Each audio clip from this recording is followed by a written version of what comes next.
Okay, guys. Hello. Let me check कि मैं live हूँ या नहीं. Audio video is okay. क्या मेरी ऑडियो वीडियो क्लियर है? कम ऑन गाइस, मेरे को एक बार बता दीजिए, उसके बाद हम लोग स्टार्ट करेंगे. Yes sir, audio video is perfect. जी हाँ, मैं आपको देख पा रहा हूँ, तो आई होप आप मुझे भी देख पा रहे होंगे. तो बच्चों, हम लोगों ने बहुत अच्छे तरीके से बैंक रिकॉन्सिलेशन स्टेटमेंट का चैप्टर निपटाया था. बैंक रिकॉन्सिलेशन स्टेटमेंट को हमने एक ही क्लास में वन शॉट के अंदर बहुत बढ़िया तरीके से खत्म करा था. आज जो मेरी क्लास है वो होगी डेप्रीसिएशन की वन शॉट. आज मैं डेप्रीसिएशन एंड अमोर्टाइजेशन का वन शॉट रिवीजन आपको कराने वाला हूं. क्या आप सारे लोग तैयार हैं? आज ही की क्लास में हम डेप्रीसिएशन और अमोर्टाइजेशन को खत्म करेंगे. तो मेरे बेटा, जब जब मैं बात करता हूं डेप्रीसिएशन, मैं बार बार एक चीज बता चुका हूं कि अभी हमारे वन शॉट चल रहे हैं. सारे आरटीपी, एमटीपी, पीवाईक्यू क्वेश्चंस 16 अप्रैल से होंगे. ठीक है. डेप्रीसिएशन एंड अमोर्टाइजेशन, अभी आपकी कॉन्सेप्ट बिल्डिंग चल रही है मेरे बेटा. डेप्रीसिएशन एंड अमोर्टाइजेशन के अंदर हमें पढ़ना क्या क्या है? सबसे पहले तो हमें पढ़ना होता है इसका मीनिंग. मीनिंग के बाद फिर हमको पढ़नी होती है मेथड्स ऑफ कैलकुलेटिंग डेप्रीसिएशन. आपकी बदौलत मेरे 51 ले आया था यूट्यूब से, thank you. Method of calculation of depreciation. फिर हमको पढ़ना है फैक्टर्स अफेक्टिंग डेप्रीसिएशन. फिर हमको पढ़ना है मेथड्स ऑफ अकाउंटिंग.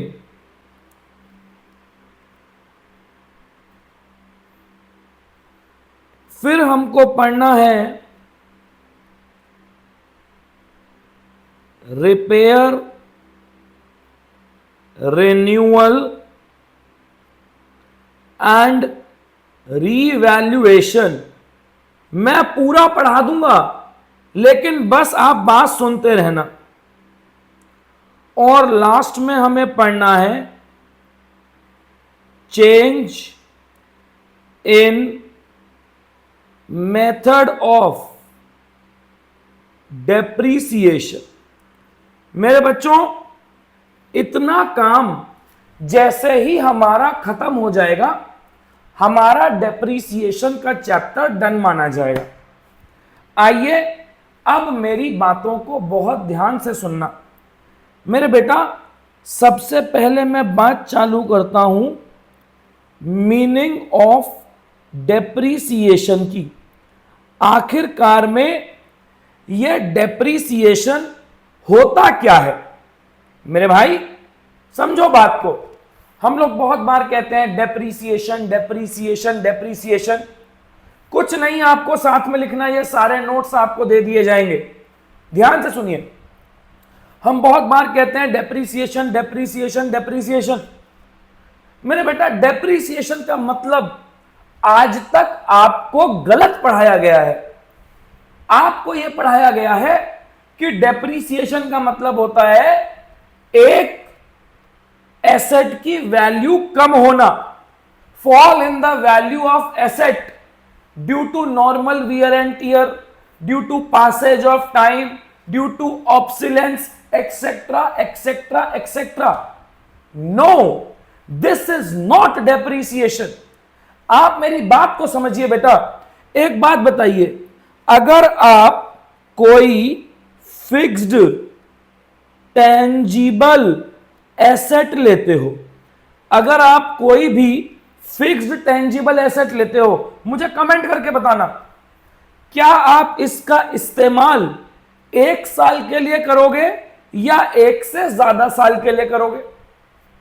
सर, हम इसका जो यूज होगा वो मोर देन 1 ईयर के लिए करेंगे। बोलो, मेरी ये बात मानते हो सारे लोग कि इसका इस्तेमाल हम 1 साल से ज्यादा के लिए करेंगे? यस। तो क्या मैं कहूं, आपकी अकाउंटिंग में एक कॉन्सेप्ट होता है matching concept of accounting. Matching concept of accounting बोलता है कि आपके एक्सपेंसेस और आपका रेवेन्यू आपस में मैच करना चाहिए। Please try to understand. अगर मैं आज एक लैपटॉप ले रहा हूं तो मैं उसका इस्तेमाल 1 से ज्यादा साल के लिए करूंगा। अब क्योंकि मैं उसका इस्तेमाल 1 से ज्यादा साल के लिए करूंगा, इसका मतलब उससे जो मुझे बेनिफिट मिलेगा उसको भी मैं 1 से ज्यादा साल के लिए रखूंगा अपने पास। तो क्या मैं कह सकता हूं, जब मैं उस एसेट का इस्तेमाल करके बेनिफिट 1 से ज्यादा साल के लिए कमाऊंगा, तो क्या मैं बोलूं लॉजिकली मेरे को उस एसेट की कॉस्ट को भी 1 से ज्यादा साल में डिस्ट्रीब्यूट करना चाहिए कि नहीं करना चाहिए? आप बात समझो ना। मैंने मान लो मशीन ले ली आज 2 लाख की, फायदा देगी 5 साल तक। तो इस 2 लाख को मैं आज अपने प्रॉफिट एंड लॉस में थोड़ी डाल दूंगा। क्या मैं कहूं इसकी कॉस्ट पूरे 5 साल तक डिवाइड होनी चाहिए क्योंकि मैं बेनिफिट 5 साल तक लूंगा? बोलो। राइट? क्योंकि मैं इसका बेनिफिट 5 साल तक लूंगा, इसका मतलब मैं कॉस्ट को डिवाइड कर रहा हूं।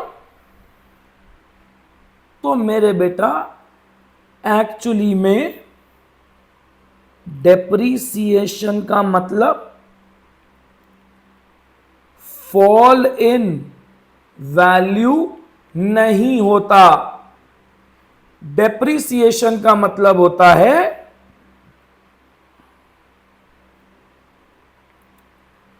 Allocation of cost of fixed tangible asset over it's useful life. इसका मतलब जो मैंने आपको बात सिखाई कि क्योंकि मैं फिक्स्ड टेंजिबल एसेट 1 से ज्यादा साल के लिए लूंगा, तो लॉजिकली मेरे को उसकी कॉस्ट को भी as per matching concept of accounting 1 से ज्यादा साल में डिस्ट्रीब्यूट करना चाहिए। क्योंकि मैं उसको 1 से ज्यादा साल में डिस्ट्रीब्यूट करूंगा, इसीलिए उस डिस्ट्रीब्यूटेड अमाउंट को मैं डेप्रीसिएशन बोलूंगा। तो इसका मतलब क्या मैं कह सकता हूं कि डेप्रीसिएशन और मैचिंग कॉन्सेप्ट ऑफ अकाउंटिंग आपस में रिलेटेड है, क्योंकि डेप्रीसिएशन का reason matching concept of accounting ही है। क्लियर होती है बात? अब अगली बात करते हैं, कौन कौन से फैक्टर्स अफेक्ट करेंगे। ध्यान से देखिएगा, किसी भी डेप्रीसिएशन, ये थ्योरी का सवाल आ सकता है, किसी भी डेप्रीसिएशन को इफेक्ट करने वाले मेन 3 फैक्टर होंगे। पहला, कॉस्ट ऑफ एसेट। दूसरा, यूजफुल लाइफ ऑफ एसेट। तीसरा, रेजिडुअल वैल्यू ऑफ एसेट। ये रेजिडुअल वैल्यू क्या होती है सर? मेरे बेटा, रेजिडुअल वैल्यू का मतलब होता है स्क्रैप वैल्यू ऑफ एसेट। आप बात को समझिए, आपने कोई गाड़ी ली, गाड़ी पूरी तरीके से खराब हो गई है, तब भी भंगार में, कबाड़ में बिकेगी कि नहीं बिकेगी? तो जब मैं अपने एसेट को पूरी तरीके से यूज कर लेता हूं, उसके बाद भी मैं उस एसेट को कबाड़ी वाले को बेच सकता हूं, उससे कुछ पैसा ले सकता हूं, उसको बोलते हैं रेजिडुअल वैल्यू ऑफ एसेट, जिसको हम स्क्रैप वैल्यू ऑफ एसेट भी बोलते हैं। ठीक है, ये तीन मेन फैक्टर होते हैं जो डेप्रिसिएशन को डिफाइन करते हैं, जो डेप्रिसिएशन को अफेक्ट करते हैं। अगर आप ध्यान से कंपनीज एक्ट की डेफिनेशन भी देखोगे तो वहां पर भी बहुत क्लियरली लिखा हुआ है, depreciation is allocation of depreciable amount of asset over it's useful life. चलिए सर, और कौन कौन से फैक्टर हो सकते हैं? मैंने आपको ऑलरेडी बता दिया, तीन फैक्टर हो सकते हैं, cost of asset, useful life of asset और scrap value of asset. Clear होती है बात? तो इसका मतलब मैंने आपको ये दो टॉपिक पढ़ा दिए, मैंने मीनिंग भी पढ़ा दिया और मैंने फैक्टर्स अफेक्टिंग डेप्रिसिएशन भी पढ़ा दिया। आइए अब आगे की बात करते हैं। अब अगली बात आती है commonly used method of depreciation. कौन कौन से मेथड बहुत कॉमनली यूज होते हैं डेप्रिसिएशन निकालते टाइम? मेरे बेटा दो मेथड होते हैं, एक होता है स्ट्रेट लाइन मेथड, जिसको मैं SLM बोलता हूं, और एक होता है डिमिनिशिंग बैलेंस मेथड, जिसको मैं रिटर्न डाउन वैल्यू मेथड भी बोलता हूं, जिसको मैं रिड्यूसिंग बैलेंस मेथड भी बोलता हूं। मतलब स्ट्रेट लाइन मेथड के ये दो नाम भी WDV मेथड के ये दो नाम भी होते हैं। स्ट्रेट लाइन मेथड का दूसरा नाम ओरिजिनल कॉस्ट मेथड भी होता है।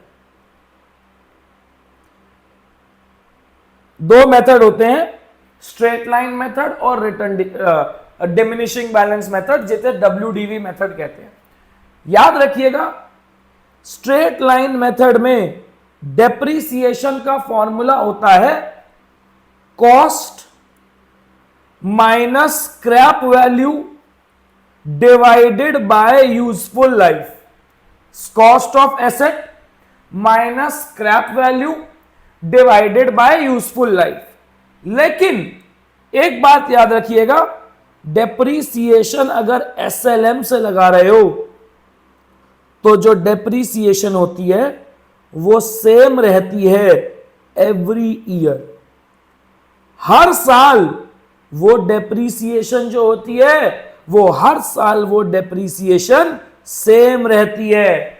लेकिन अगर आप WDV मेथड लगा रहे हो तो हर साल जो आपकी डेप्रिसिएशन होगी वो रिड्यूस होती जाएगी। रिड्यूस होती जाएगी मतलब हर साल आपकी डेप्रिसिएशन कम होती जाएगी। लेकिन केवल और केवल ये दो मेथड नहीं होते, इसके अलावा भी मेथड होते हैं। जैसे आता है प्रोडक्शन यूनिट मेथड। ध्यान से सुनिएगा, मैं आपसे बड़ी नॉर्मल बात कहता हूं, बहुत सारी ऐसी मशीनें आती हैं जो केवल ये बोलती हैं कि इस मशीन से इतने यूनिट माल बन जाएगा, इस मशीन से 1 लाख पेयर जूता बन जाएगा, इस मशीन से 10,000 शर्ट बन जाएंगी, लाइक दिस। तो मेरे बेटा एक बात बताओ, अगर मान लो कोई मशीन है जिसकी कॉस्ट 1 लाख है, जिसकी सैल्वेज वैल्यू 5,000 है,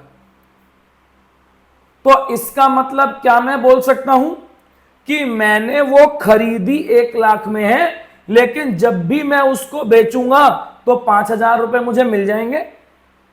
ये machine total number of units 1 lakh बना सकती है। मतलब अगर इस मशीन का मैं यूज करूं तो मैं टोटल 1,00,000 यूनिट बना सकता हूं। तो सारे लोग कैलकुलेटर निकाल लो। 1,00,000 रुपए की कॉस्ट है, 5,000 रुपए मिल जाएंगे, तो बताओ मेरी मशीन की नेट कॉस्ट 95,000 हुई कि नहीं? बोलो, मेरी मशीन की नेट कॉस्ट 95,000 हुई। मैं इससे 1,00,000 यूनिट बना सकता हूं, तो 95 डिवाइडेड बाय 1,00,000, क्या मैं कहूं मेरी डेप्रीसिएशन 0.95 रुपीज पर यूनिट निकल के आएगी कि नहीं? जरा चेक करिए, इतनी निकल के आ रही है कि नहीं निकल के आ रही? 0.95 रुपीज पर यूनिट, मतलब एक यूनिट को बनाने की डेप्रीसिएशन 0.95 रुपीज है। तो क्या मैं कहूं जितनी यूनिट मैं उस पर्टिकुलर ईयर में बना रहा हूं उससे मल्टीप्लाई कर दूं तो उस साल की डेप्रीसिएशन निकल जाएगी कि नहीं? तो क्या मैं बोलूं यहां पर अगर मैं मल्टीप्लाई कर दूं number of units produced in current year, number of units produced in current year, तो मेरे करंट ईयर की डेप्रीसिएशन निकल जाएगी?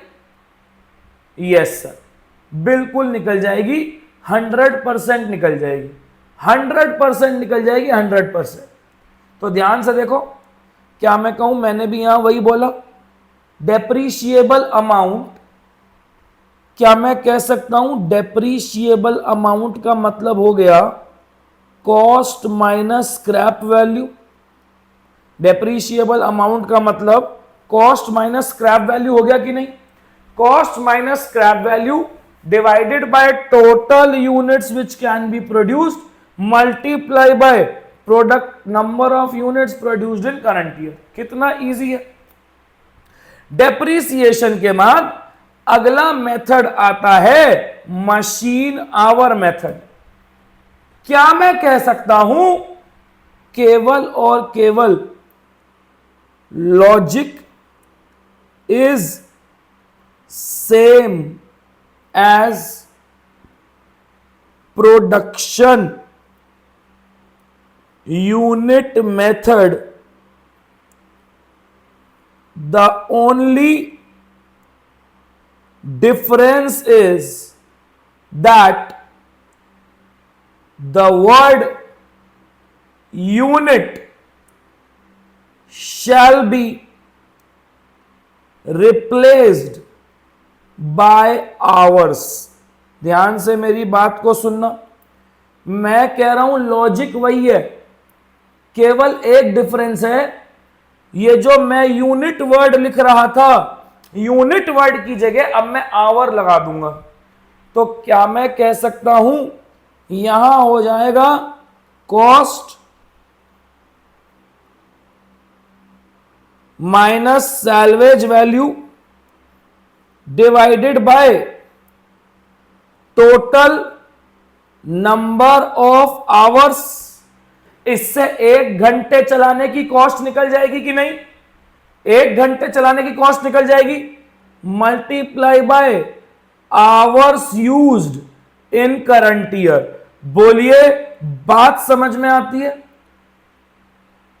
इधर ध्यान से देखिए, बिल्कुल वही लिखा हुआ है, method under which the depreciation is calculated per year, it is calculated for each machine our when the machine works.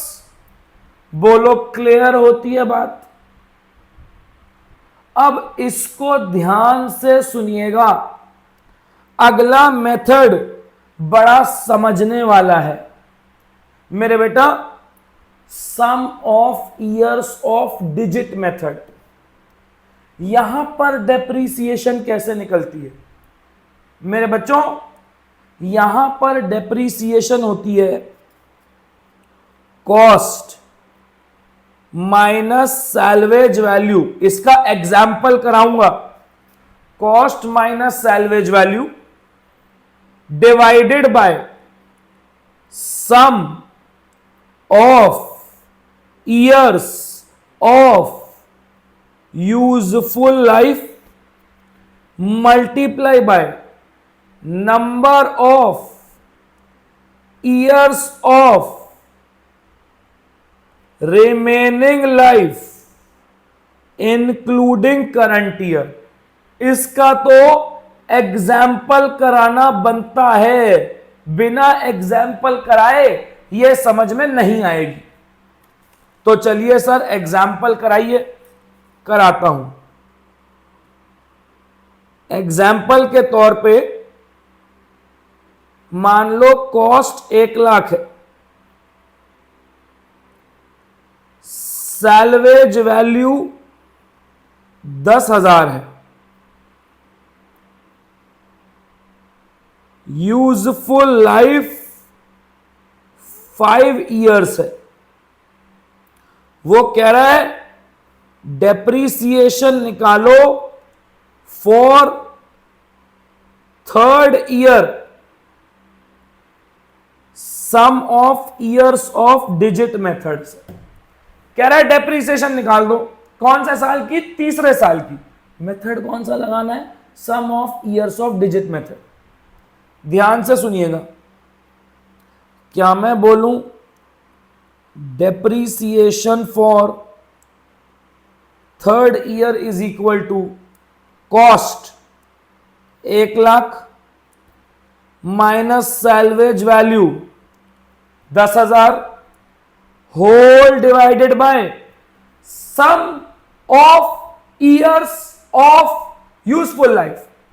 क्या मैं कहूं टोटल 5 साल है तो 1 + 2 + 3 + 4 + 5, इसको बोलते हैं सम। 1 + 2 3, 3 + 3 6, 6 + 4 10, 10 + 5 15। पहले बोलो ये सम का मतलब समझ में आता है कि मैंने ये क्या कर दिया? हाँ, मल्टीप्लाई बाय नंबर। यहां पर सम था, यहां नंबर है, number of years of remaining life including current year. क्या मैं कहूं 1 साल, 2 साल, 3 साल, 4 साल, 5 साल है। हम डेप्रीसिएशन निकाल रहे हैं 3rd ईयर के लिए, तो क्या मैं कह सकता हूं including current year remaining life 3rd, 4th और 5th 3 इयर्स की रह गई है, तो मल्टीप्लाई करेंगे 3 से। तो ये आ गया 90,000 डिवाइडेड बाय 15 मल्टीप्लाई बाय 3, 15 छिक्के 90, 18,000 रुपए। बोलो बात समझ में आई क्या? क्लियर होती है कि नहीं?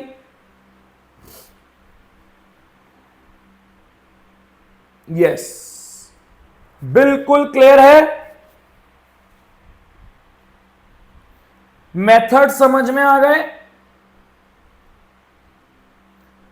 इसका मतलब क्या मैं बोलूं मेरे मेथड्स भी खत्म हो गए। अब बात आती है अगली चीज की। क्लियर हो गई बात पूरी? हाँ, यस सर, बिल्कुल क्लियर। अब अगली बात किस चीज की आती है? अगली बात आती है मेरे बेटा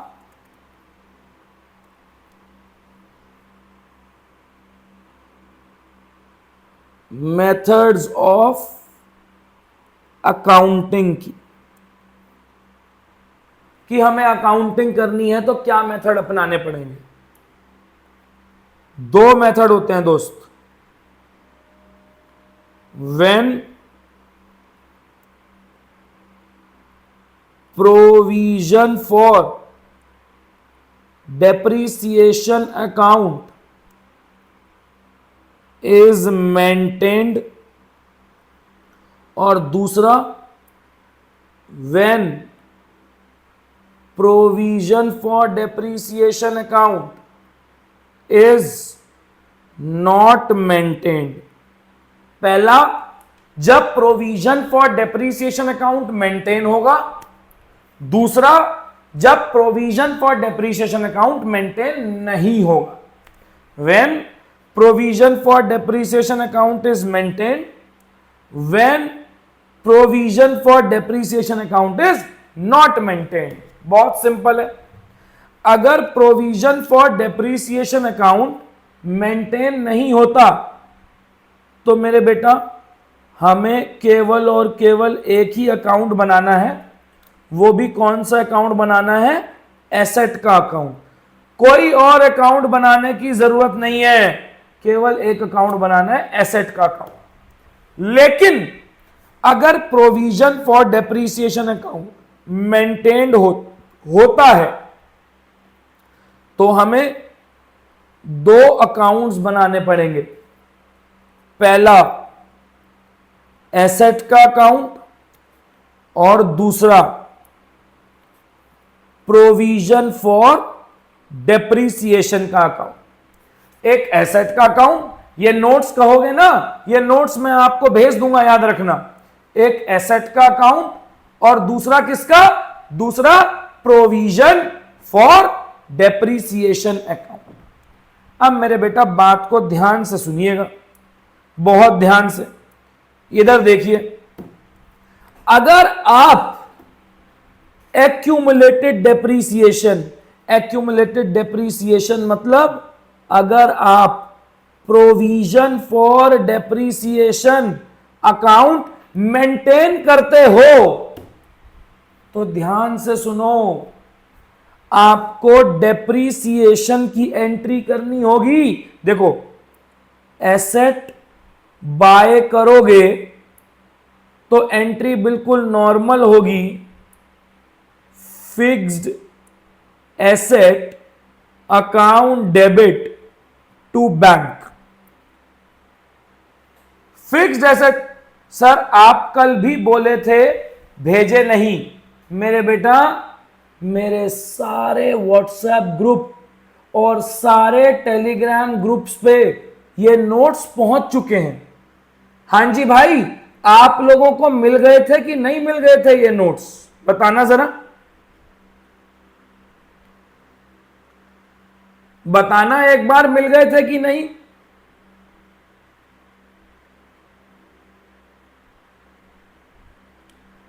मैंने भेज दिए थे भाई।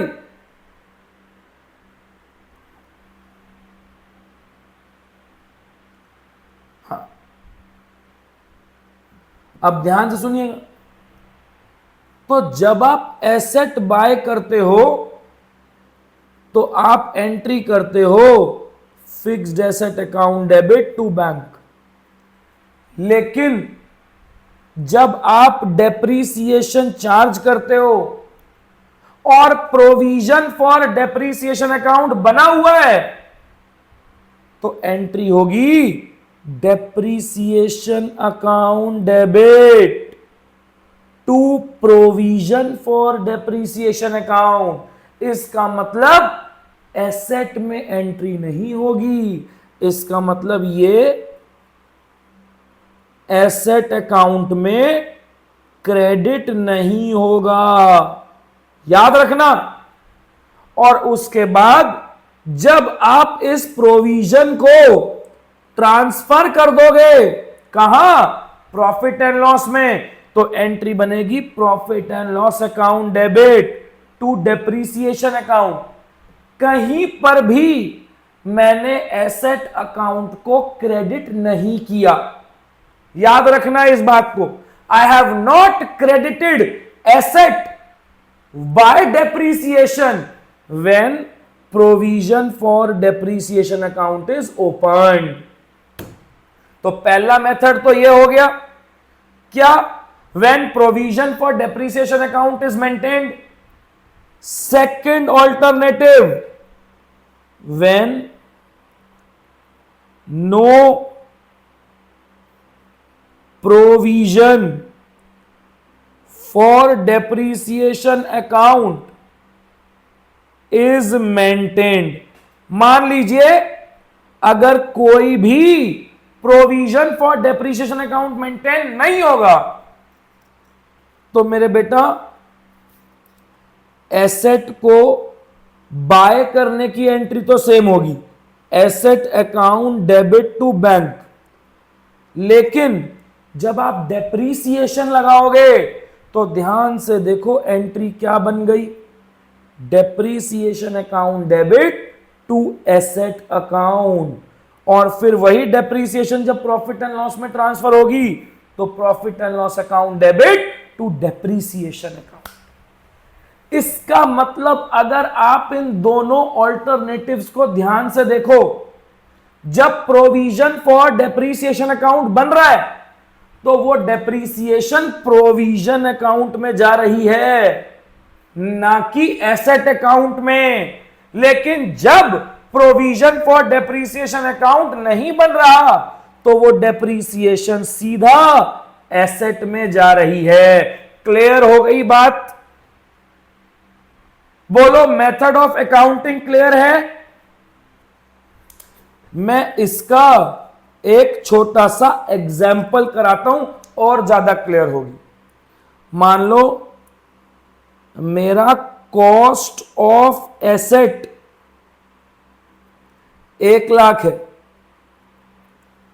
मेरा डेप्रीसिएशन है 10% SLM, और अब मैं कहता हूं मेथड नंबर 1, अरे मैडम भी आई हैं भैया, मैडम भी आई हैं, मैडम नमस्ते। मैडम यहीं पर बैठी हैं और मैडम जैसा लॉ पढ़ाना हर किसी के बस की बात नहीं है।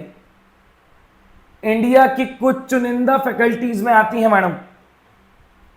सुनिएगा ध्यान से। अब जब मैं कहता हूं provision for depreciation is not maintained, अगर मैं बोल रहा हूं प्रोविजन फॉर डेप्रीसिएशन मेंटेन नहीं होगा, तो क्या मैं बोलूं एसेट खरीदने की एंट्री तो asset account debit to bank होगी, लेकिन डेप्रीसिएशन करने की entry depreciation account debit to asset हो जाएगी कि नहीं हो जाएगी? इसका मतलब मैं केवल और केवल एक एसेट अकाउंट बनाऊंगा, और क्या मैं बोल सकता हूं यहां आ जाएगा asset account debit to bank 1 lakh, यहां मैं कर दूंगा बाय डेप्रीसिएशन 10,000, और यहां बच जाएगा बाय बैलेंस कैरिड डाउन 90,000। साल खत्म, अगले साल यही बैलेंस आएगा, टू बैलेंस बीडी 90,000। फिर हाँ, मैडम को आशीर्वाद दे दो, अरे बेटा क्यों मेरी बेइज्जती कर रहे हो, क्यों मुझसे मजे ले रहे हो। फिर दोबारा क्या मैं कहूं बाय डेप्रीसिएशन 10,000, और आ जाएगा बाय बैलेंस कैरिड डाउन 80,000, और यही पूरी की पूरी प्रोसेस चलती रहेगी। क्यों? क्योंकि मैं प्रोविजन फॉर डेप्रीसिएशन को मेंटेन नहीं कर रहा, और जब मैं मेंटेन नहीं करूंगा तो केवल एक ही अकाउंट बनेगा, सिंगल अकाउंट रहेगा, सिंगल अकाउंट। अब बात करते हैं मेथड नंबर 2 की। Method number 2, when provision for depreciation account, hi Hitesh, is maintained. बेटा याद रखिएगा, आप कमेंट्स में 2 चीजें जरूर लिखिएगा, इससे हमें बहुत अच्छा लगता है। एक, आपको क्लास समझ में आई कि नहीं आई, और दूसरा नोट्स चाहिए। जितना ज्यादा लोग लिखेंगे नोट्स चाहिए, उतनी जल्दी नोट्स पहुंचते भी हैं। When provision for depreciation account is maintained, is maintained. क्या मैं बोलूं, अब दो अकाउंट पिक्चर में आ जाएंगे। एक आ जाएगा एसेट अकाउंट। मैंने जब एसेट खरीदा तो एंट्री करी थी ना, asset account debit to bank 1 lakh.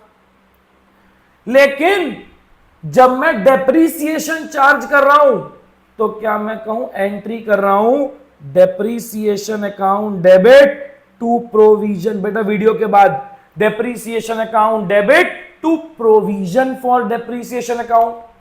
क्या यहां पर इस एंट्री में कहीं भी मैंने एसेट अकाउंट को क्रेडिट किया जैसा मैंने यहां पर किया था? नहीं।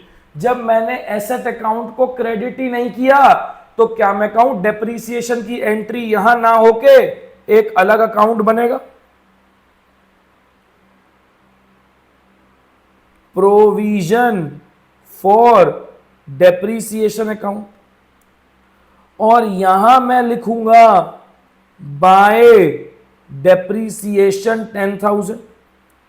इसका मतलब ईयर एंड पे मेरा ये बैलेंस सेम रहेगा, बाय बैलेंस सीडी 1 लाख, और यहां पर टू बैलेंस सीडी 10,000 हो जाएगा कि नहीं?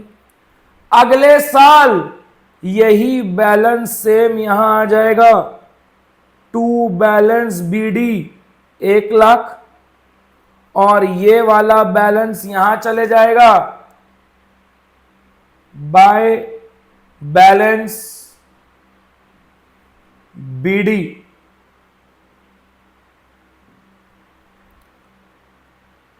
10,000।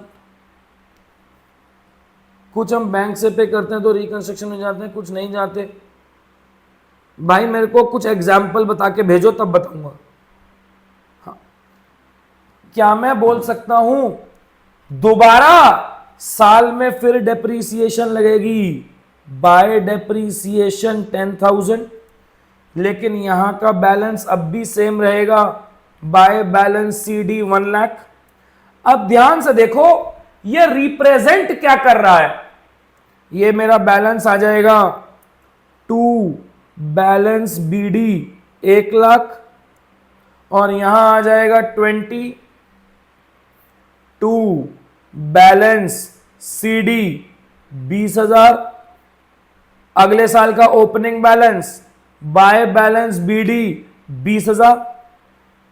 Now please try to understand कि ये 1 लाख और ये 20,000 क्या कहना चाहता है।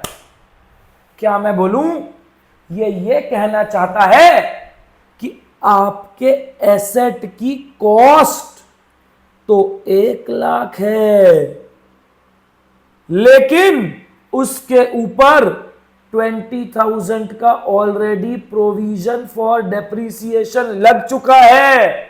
इसका मतलब उसका नेट WDV 80 ही बचा है कि नहीं बचा, और यहां पर भी 2 साल के बाद 80 ही आ रहा था कि नहीं। इसका मतलब एक मेथड आपको सीधे थप्पड़ मारता है, दूसरा मेथड इसी गाल पे थप्पड़ तो मारता है लेकिन यूं घुमा के मारता है। क्या मैं कहूं, यहां प्रोविजन फॉर डेप्रीसिएशन आपको घुमा के बुक वैल्यू दे रहा है। जल्दी बोलिए, बात क्लियर होती है कि नहीं? बोलो, क्लियर हो गई एकदम?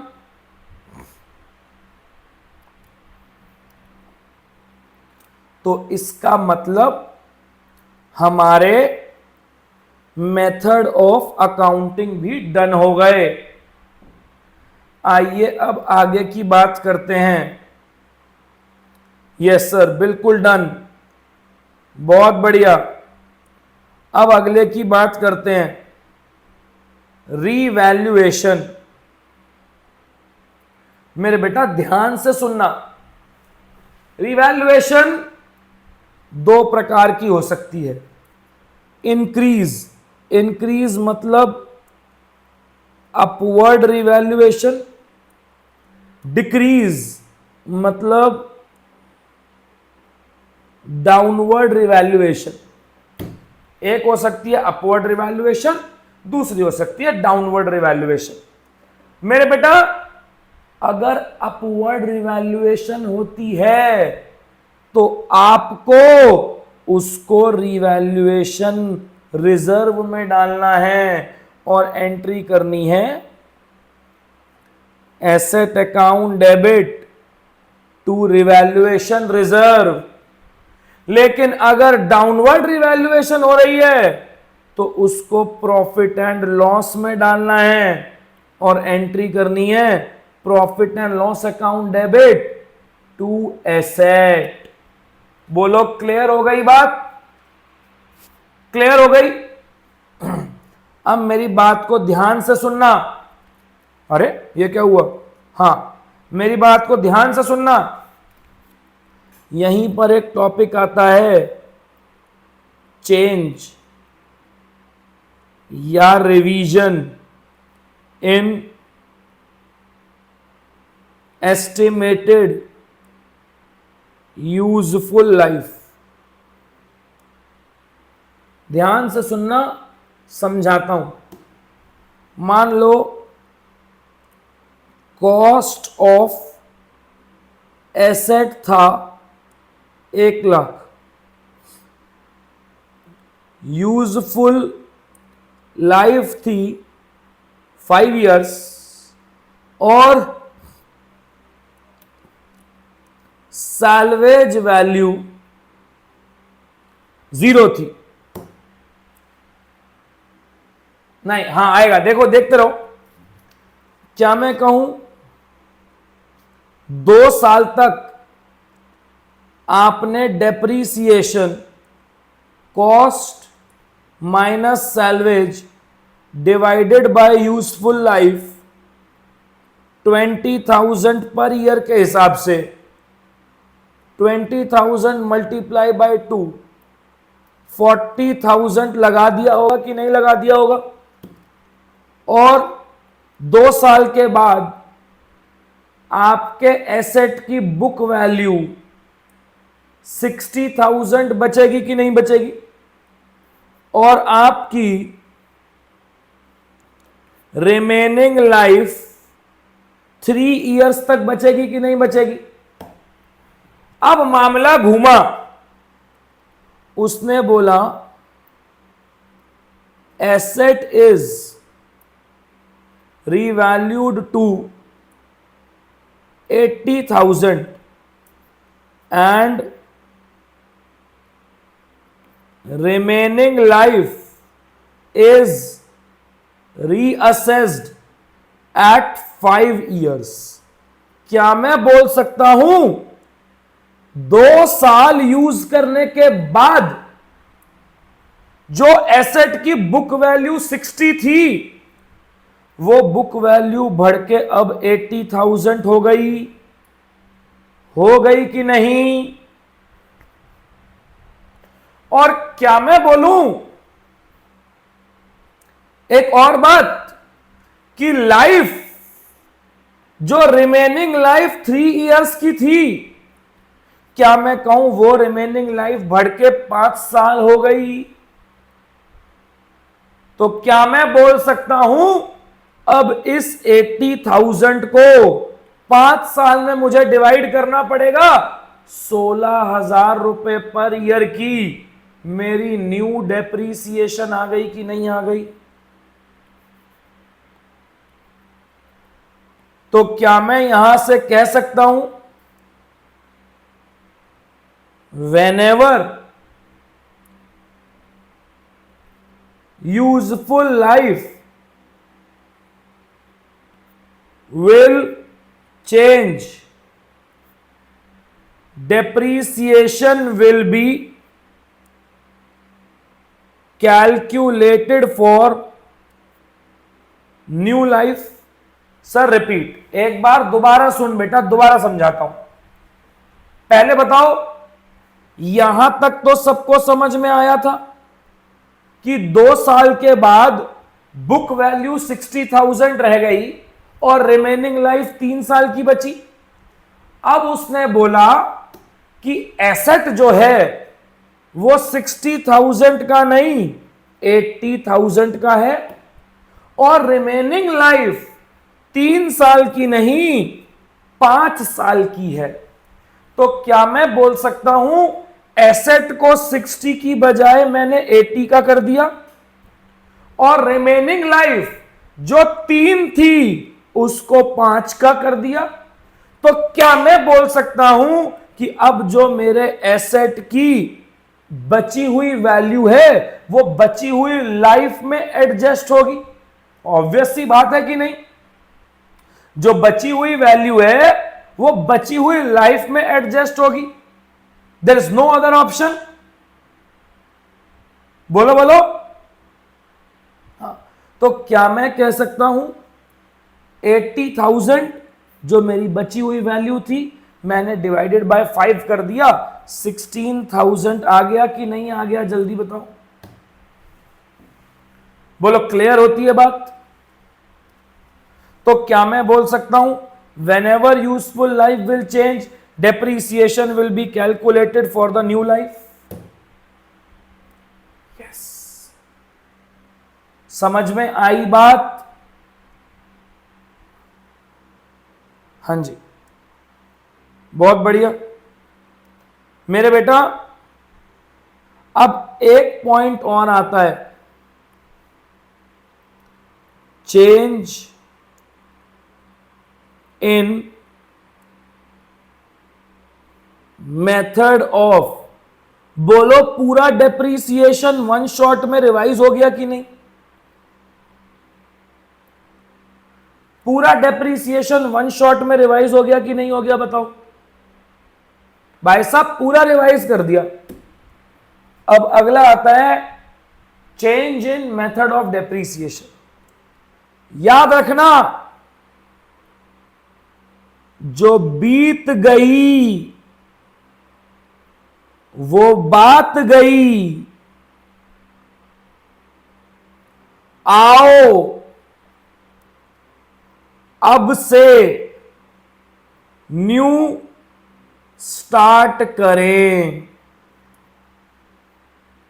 जो बीत गई वो बात गई, आओ अब से न्यू स्टार्ट करें। सर, इसका क्या मतलब हुआ? जरा एग्जाम्पल से समझाइए। समझाता हूं। मान लो मैंने एक एसेट लिया 2 लाख रुपए का, उसकी लाइफ 10 इयर्स है और डेप्रीसिएशन 10% SLM है। तो क्या मैं कहूं मेरा डेप्रीसिएशन 20,000 पर ईयर आ रहा होगा कि नहीं? बोलो, मेरा डेप्रीसिएशन 20,000 पर ईयर आ रहा होगा जी। मान लीजिए 4 इयर्स तक टोटल डेप्रीसिएशन 80,000 हो गया होगा। और क्या मैं कहूं अब मेरी बुक वैल्यू 2 लाख में से 80,000 माइनस करके 1,20,000 की बची होगी कि नहीं? बोलो। मैनेजमेंट का दिमाग खराब हो गया। Company decides to change method from 10% SLM to 15% WDV। Company ने मेथड चेंज कर दिया 10% SLM से 15% WDV। क्या मैं बोलूं मैंने मेथड भी चेंज कर मारा और मैंने रेट भी चेंज कर दिया? क्या लिखा था मैंने? जो बीत गई वो बात गई। क्या मैं कहूं बुक वैल्यू 1,20,000 जो बीत गई वो बात गई को दर्शाता है। आओ अब से नई शुरुआत करें। तो इसका मतलब जो डेप्रीसिएशन लगेगा 15%, वो 1,20,000 पर ही लगना चालू हो जाएगा। क्या मैं कहूं आएगा 18,000 रुपए पर ईयर। इसका अगले साल क्या मैं कहूं, अब जो मेरी बुक वैल्यू होगी वो 1,20 में से 18 गई, 1,02,000 रह जाएगी।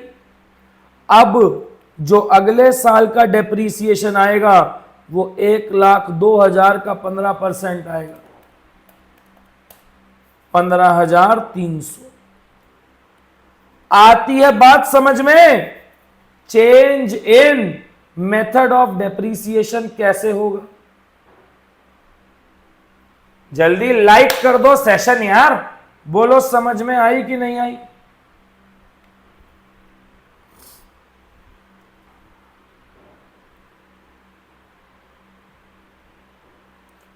बोलो।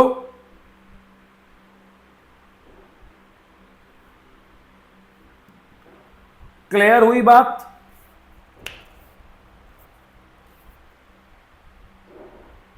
परफेक्ट, बिल्कुल क्लियर। क्लियर। अब अगली बात आती है नया टॉपिक जुड़ा, अमोर्टाइजेशन। आप मैथ्स भी पढ़ाया करिए। अगर मैं मैथ्स पढ़ाऊंगा ना तो बेटा तुम्हारा डिब्बा गोल हो जाएगा, क्योंकि मुझे खुद ही नहीं आता।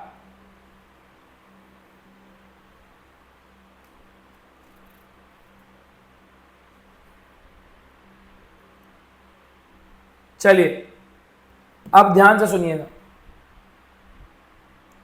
अब बात करते हैं, क्योंकि आपके चैप्टर का नाम था डेप्रीसिएशन एंड अमोर्टाइजेशन। अब बात करते हैं अमोर्टाइजेशन किस पे लगता है मेरे बेटा। जैसे डेप्रीसिएशन टेंजिबल एसेट पर लगता है, ऐसे ही अमोर्टाइजेशन इनटेंजिबल एसेट्स पर लगता है। Same logic of depreciation on intangible assets. बस कौन कौन से हो सकते हैं मेरा बेटा इनटेंजिबल एसेट? जैसे आईपीएल। क्या मैं कहूं आईपीएल केवल जियो हॉटस्टार पे आएगा क्योंकि जियो हॉटस्टार ने अपने राइट खरीद लिए हैं? Cricket world cup Sony Liv पे आएगा, उसने राइट खरीद रखे हैं। मैकडॉनल्ड्स का कॉपीराइट कोई और यूज नहीं कर सकता। ये सब इंटेंजिबल एसेट्स होते हैं। इन इंटेंजिबल एसेट्स को उनकी यूजफुल लाइफ में अमोर्टाइज, उनकी यूजफुल लाइफ में उनकी कॉस्ट डालने को ही अमोर्टाइजेशन कहते हैं। टेंजिबल एसेट और इंटेंजिबल एसेट। टेंजिबल एसेट का फिजिकल सब्सटेंस होता है, इनटेंजिबल एसेट का फिजिकल सब्सटेंस नहीं होता। टेंजिबल एसेट्स के ऊपर डेप्रीसिएशन लगती है, इनटेंजिबल एसेट्स पर अमोर्टाइजेशन लगती है। टेंजिबल एसेट्स के एग्जाम्पल प्रॉपर्टी वगैरह है, इनटेंजिबल एसेट्स के एग्जाम्पल ट्रेडमार्क वगैरह। क्लियर हुई बात? तो बिल्कुल वही लिखा हुआ है, amortisation depreciation of intangible asset को कहते हैं। क्या मैं कहूं मैंने भी तो यही बात बोली थी भाई, मैंने भी तो यही बात बोली थी कि नहीं? यस, याद रखिएगा यहां पर अमोर्टाइजेशन में ऑलवेज SLM लगता है। क्या लगता है?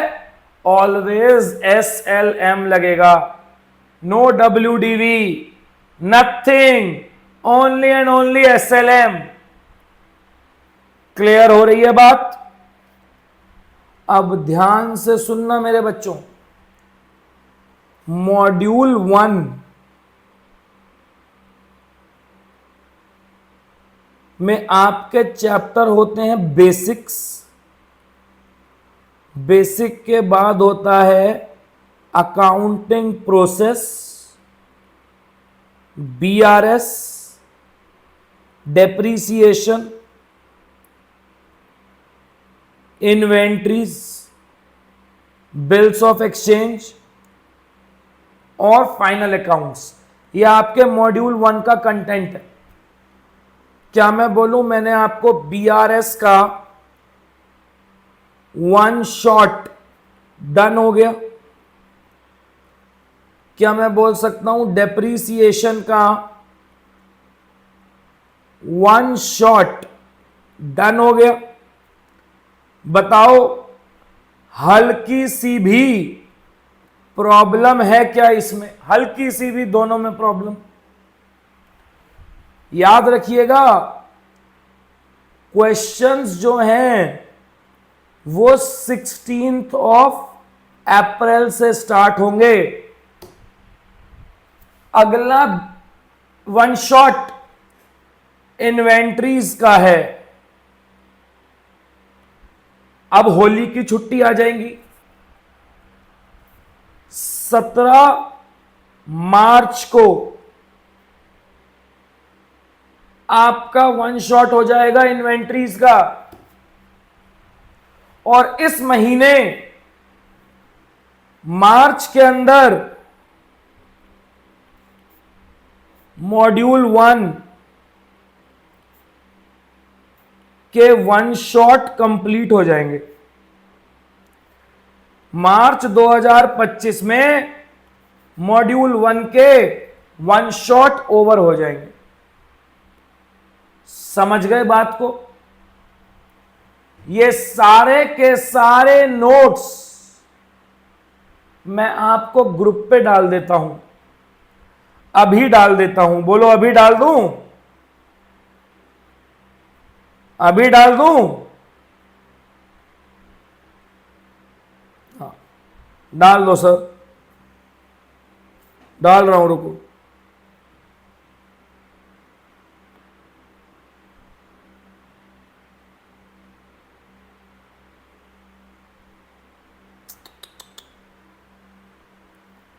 डिप्लीशन मेथड, बेटा डिप्लीशन अभी नहीं आएगा। अब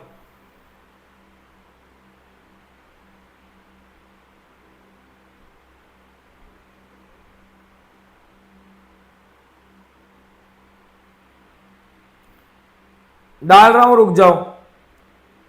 अभी डाल रहा हूं सारे।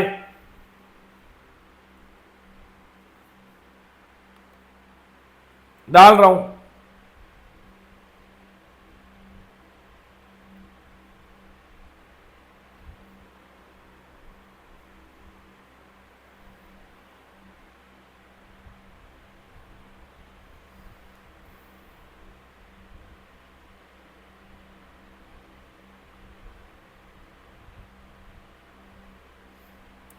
अभी डाल देता हूं तो टेंशन खत्म हो जाएगी।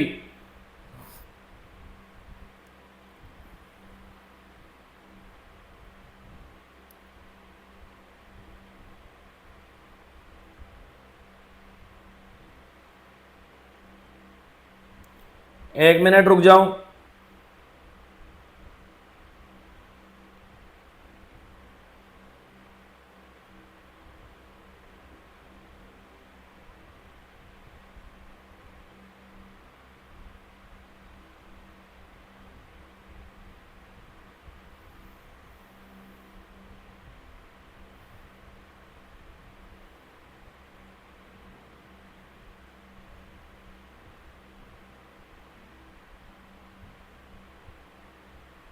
एक मिनट रुके रहना, फिर बाद में नहीं तो दिक्कत होती है।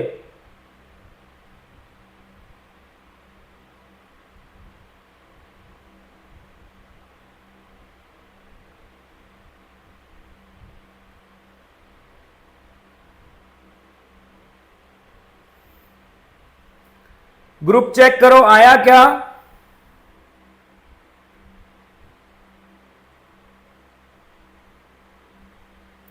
आया क्या? चेक करो।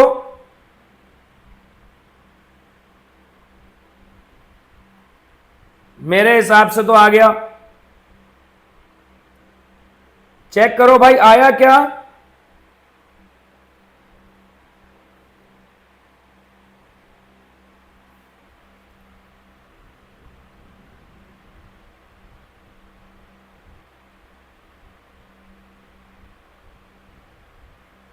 देखो एक बार।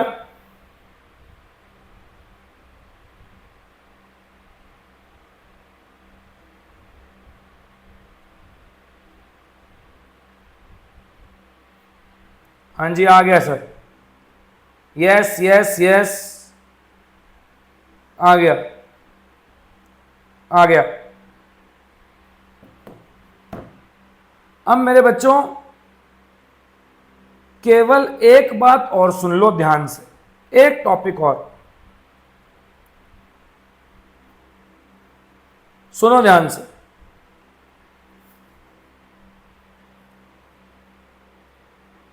एसेट, बेटा बीआरएस भी दे चुका हूं, एसेट डिस्पोजल। अब ये एसेट डिस्पोजल क्या होता है मेरे बेटा? आप ऐसे समझ लो, whenever asset disposal is given, तो आपको that asset which is getting sold, जैसे कोरोना में जिसको कोरोना हो रहा था उसको अलग कमरे में डाल रहे थे कि नहीं, ऐसे ही यहां जो एसेट सोल्ड हो रहा है उसको अलग अकाउंट में डाल दो।